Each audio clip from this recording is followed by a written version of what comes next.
Good morning, everybody, and welcome back. Today is November 24th. I hope everybody's having an absolutely wonderful Sunday morning.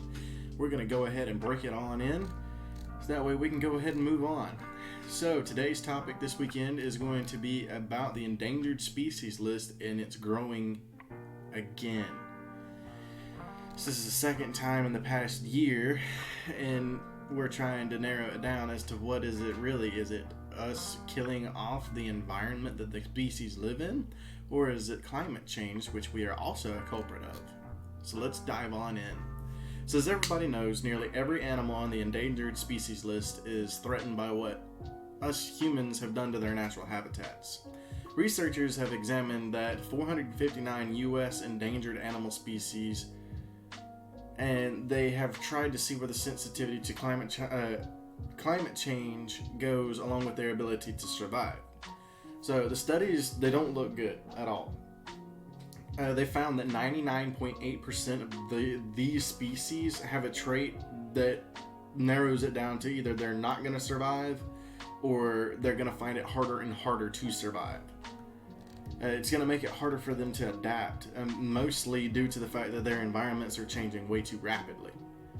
These species have demonstrated that the will of climate change is a pressing threat to imperiled species. Like the seas, the agencies that manage federally protected species will not be able to be giving enough attention to combat this threat.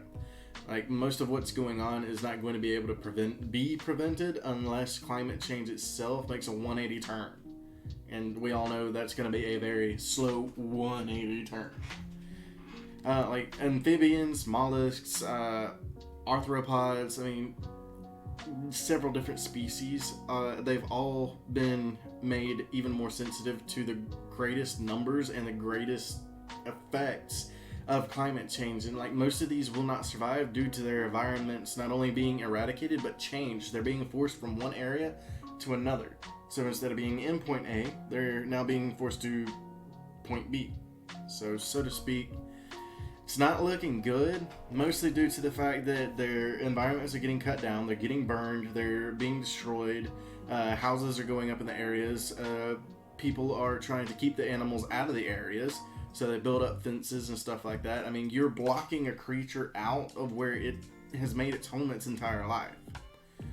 So like the study conducted only considered 64% of the endangered species list to be threatened by climate change, and the rest was implemented for protection plans from humans. So just 18% of this list, most of it we're not going to be able to change because 18% of it's going to die off. And many of the dead species that they want to protect or close to being dead, they're going to be eradicated. We are moving too slowly with trying to stop climate change that there's nothing that can combat it fast enough. So unless we want to turn this around, unless we change what we've done, unless we continue to combat climate change at every turn, we're going to start seeing less and less of an endangered species list, and we're going to start to see more of an extinct species list.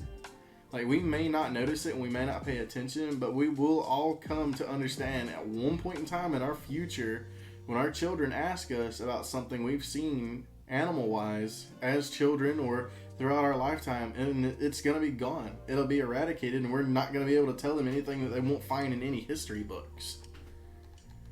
Moral of the story is it doesn't matter if it's climate change, and it doesn't matter whether or not it's human interaction and destruction. Both are equally as destructive in this case. So, without further ado, as always, everybody, I'd like to thank you all for reading the article or watching this video. As always, if you would like to, you can follow us on Twitter, Instagram, Reddit, YouTube, Facebook, Anchor, LinkedIn, Snapchat, and TikTok. So, remember, as always, we are here, and I hope everybody has an absolutely wonderful day today. Thank you very much.